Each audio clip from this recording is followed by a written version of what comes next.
What's up, guys? My name is Monica. I am a personal trainer, mama, exercise physiologist, and a certified nutrition coach.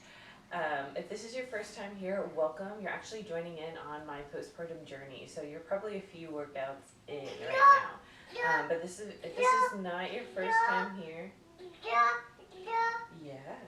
If this is not your first time here, thanks for coming back and supporting. I really hope that you've been enjoying the workout so far, and we're going to go ahead and hop into a lower body workout today. So like I said, this is a postpartum journey, so we are still easing into exercise. There are some progressions happening, but not a ton. We're actually going to be working on our hips and our glutes. So if you're somebody that is walking or is deciding that they want to run at some point, it's super important to make sure that your hips and your glutes are super strong so that you don't have pain in your hips. And also lower back pain from running. Another thing too is when your hips and glutes are strong, it alleviates some of that pressure that your knees take. So it's very important to make sure that those muscles are strong so that if you are running or walking, you're not getting into injuries over and over and over again. So we're going to go ahead and get started. Not a big warm up here, but we're going to go ahead and lie down to the side. You're going to go ahead and have your head supported. Playing the guitar this morning. We're going to go ahead and do open clamshell. So leg is going to be hovering open, and then your foot is going to be hovering as well. What you want to do is go ahead and have an active foot. So spread those toes, and then you're going to open up the hip to the ceiling, come back down, and you're going to keep it hovering and then back up to the ceiling. So this is actually going to be working your abductors, which are very important, like I said, when you are running. Oh, thank you. So we're going to go ahead, if you're counting already, that's 3. We're going to go ahead and do 10 of these. 4, 5, awesome. And then a big thing too is you want to make sure that your torso is not rotating. Okay, you want to keep your torso pointed straight to whatever you're looking at. There we go. That's 8, 2 more, 9, awesome, and 10. Great. Now from there, we're going to keep that leg hovering. We're going to extend the leg out. And we're just going to do leg lifts to the side. Now the biggest thing here is you want to make sure that you are keeping your toe pointed forward the whole time. You don't want the toe to rotate open. So that's 2. We're going to go for 10 here. 3. So if you notice, I'm keeping the reps low, but these workouts you'll probably already be feeling that hip, that abductor working. Go 4, 5. Good. And again, you want to keep that torso from rotating and moving.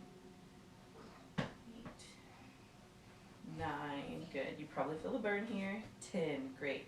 Now from here, we're going to keep that leg hovering. And if you need to kind of like squinch it up, you can, but we're going to hover it. We're going to do 10 small circles back. So 1, 2, then we'll go 10 forward. 3, again, keep that torso from moving so core is still engaged even though you're lying down on the floor. 6, hey, 7, 8, 9, 10. Great. Now, if you can, we're going to go back to that open clamshell. We're going to go ahead and do 10 of these. So this is, like I said, really challenging those abductors, but this is really great because it's working the small muscles that do help you with when you're running, walking, or just even supporting your lower back. Yeah. Uh-huh. Yeah. Those are for music. 7. Doing good. 8. Feel that burn. 9. And 10. Great. Now we're extending that leg. We're going to do those leg lifts to the side. 10 of those. You're doing awesome. I know this is intense because these are muscles we're not normally working. So that's why it's super important to make sure that your glutes are working. There we go. I'm feeling that burn. Here we go. 7, 8, 9, whoo, and 10. Awesome. And then from there, we're going to do 10 small circles backwards. So I know I skipped the forward ones, I think, so let's just do backwards ones. 3, 4, 5, 6, 7, 8, 9, 10. Awesome. And then we're going to go back, open clamshell, keep that leg hovering if you can. It's burning, you're working that endurance in that muscle. Like I said, these are muscles that we're not normally working. There we go. 4, 5, 6, and like I said again, just doing those backward circles this time. 7, 8, 9, 10. Extend that leg out. You've got it.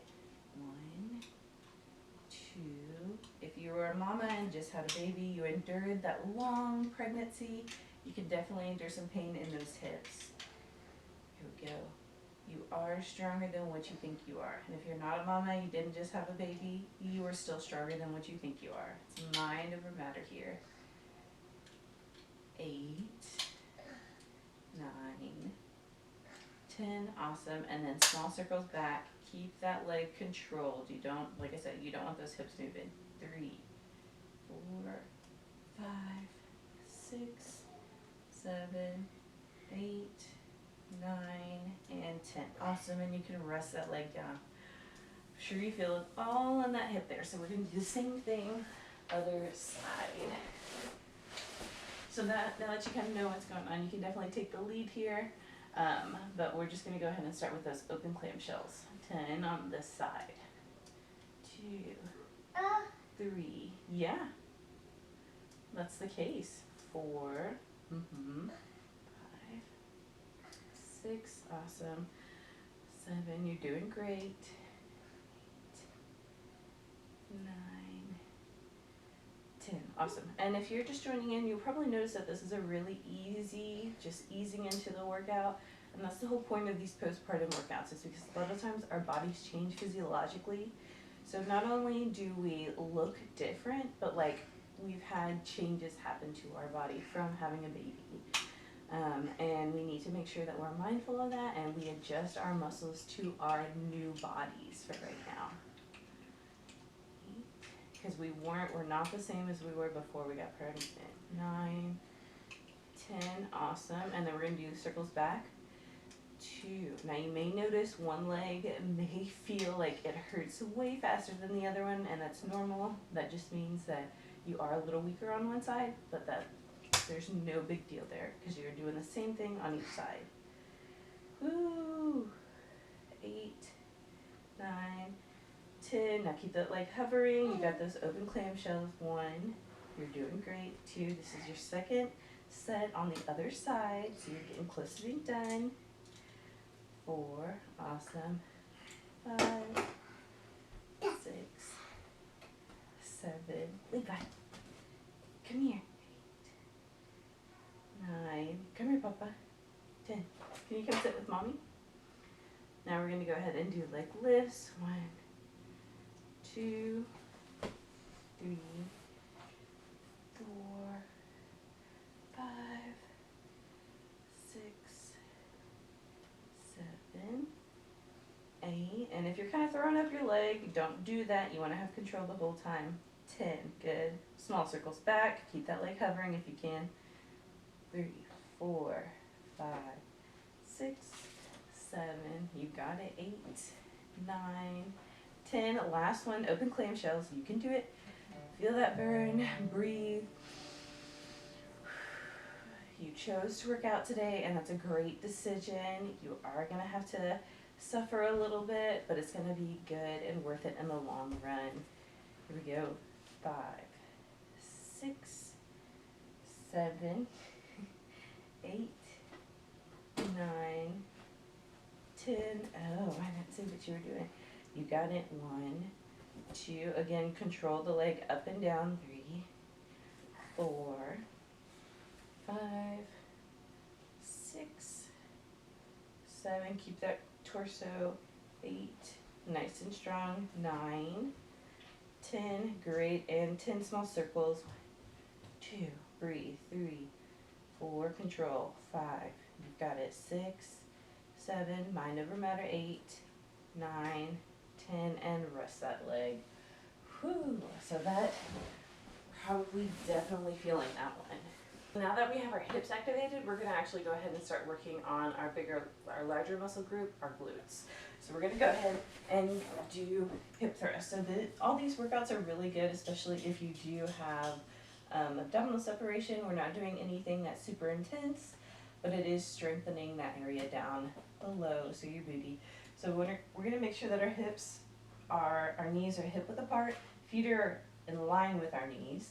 And then from here, we're going to go ahead and make sure we're pushing onto our heels. We're lifting up, scrunching the butt up. Make sure that your pelvis is in a neutral position. You don't want that pelvis to be sagging down. So lift that pelvis up, that core is going to be working here. Tap down, inhale, exhale, good. We're going to go ahead and do 15 of these. There we go, 3, 4. And again, you want to make sure that pelvis is in a neutral position. This is really going to help if you are having that diastasis recti, if you're wanting to keep your core building instead of weakening it over time. This is going to be really beneficial for you. Here we go. 9, 10, 11, 12, 13, 14, 15. Can't remember if I said 10 or 15, but we're going to go with 15. Here we're going to keep those hips elevated. Now you want to keep that position. We're opening the legs, so we're fluttering out and then coming back into the center. 2. And you're not closing your legs all the way when you come back to the center. You're just coming back to your starting point. Here we go. 4, 5, 6. Now you can definitely add a band here if you would like, but I am just doing this so that I can work my glutes because I'm still feeling them even without the band. 10, we're going for 15, 11, 12, 13, 14, 15. Now here we're just doing pulses, 15 of these too. So just like a hip thrust, just a smaller range of motion. 4, 5, 6, and stay on your here. 7, 8, 9, 10. Now go full hip thrust. 15, 11, 12, 13, 14, 15. Now full hip thrust. 15. 1, 2. Good. We know what we're doing here. 3. We're not resting. 4, 5, 6, 7. Stay on those heels. You should be feeling those glutes and hip working. 11. Good. 12, 13, 14, 15. Now stay up. You've got it. 15 flutters. 2, 3, 4. Keep that core nice and tight, pelvis tucked. 7, 8, 9, 10, 11, 12, 13, 14, 15. Now pulses.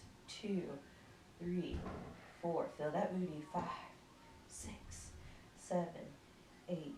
Remember, mind over matter. 11, 12, 13, 14, 15. Last set, full range. 1, 2, 15, 3, 4. You've got it. 5. Feel that booty. Do it for the booty.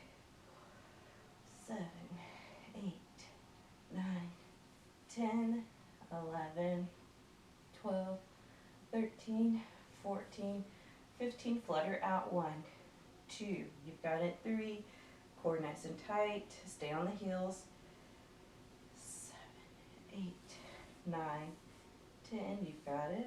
11, 12. Not helping myself, just feeling my booty. 14, 15. Pulses. 1. Last set here. 2. You've got it. 3. Keep working. 4. Build those endurance muscles in the booty. 6, 7, 8, 9. Remember to breathe. 11, 12, 13, 14, 15. Awesome. And we are done for today. So super light work and definitely really good to strengthen those small muscles in the hips and the glutes, but that's really important over time so that if you are, like I said at the beginning of the video, walking or running, you want to make sure that those hips and glutes are strong so that they can alleviate some of that joint pain off of your knees. So the stronger the booty, the less pain you feel in the knees. So that's something for you to take with you. Like, oh, this is why people work out their butts. It really helps. Another thing too, if you are running, sometimes our movement patterns are a little different and knees can come inward. That's something we really want to avoid. So it's super important that we have strong abductors, which is what we work today, to keep our knees from caving in as we're running. We want to keep those legs pretty straight out. Another thing too, these workouts are really good because you are still working your core. Even though we're not core focusing, your core is still engaged during these movements because you have to control your body just as you would if you are running. So always make sure that you're being mindful of your core. If you want to kind of take this home for like homework, even right now as I'm sitting here, I am sucking in those lady parts. So this is going to be really helpful and beneficial for you for your pelvic floor after having a baby. So you always want to keep that in mind. If you can kind of keep awareness about it during the day and you're walking around, and you're like, oh, sucking the lady part. So you're sucking them up into your, biggest idea here is you're sucking them up into your belly button, if that makes sense. And you're gonna keep them sucked as long as possible, and then you can relax them. So this will help reduce the weakness in that pelvic floor, and this is also considered a Kegel exercise as well. So that's pretty much what you're gonna be doing to help benefit you and help strengthen your pelvic floor after you have a baby. I'll be going over some more movements as well that are going to work your pelvic floor and also just help you stay mindful of keeping your pelvic floor strong and kind of getting things back to where they were, because if you're following along about 2 months postpartum right now and things are still not in their place, so you have to really be mindful, be careful, and be patient with your body, because even 2 months postpartum, your body is still adjusting. You may still have relaxin in your body, so joints are still kind of loose. So you have to give yourself that grace and that patience and just let your body do what it needs to do to recover, but you can still work out and strengthen your body as it's still recovering. But I know that was a lot, so I hope you guys really enjoy this content. If you do, go ahead and hit that subscribe button, and I'll be posting videos almost every Monday. If anything comes up, I'll definitely let you know. But you can definitely do these in sequence. If you want to return back to a video, you can definitely do that. But definitely share this with other people if you're enjoying this. Maybe do this with a friend, and I will see you guys on the next video. Bye.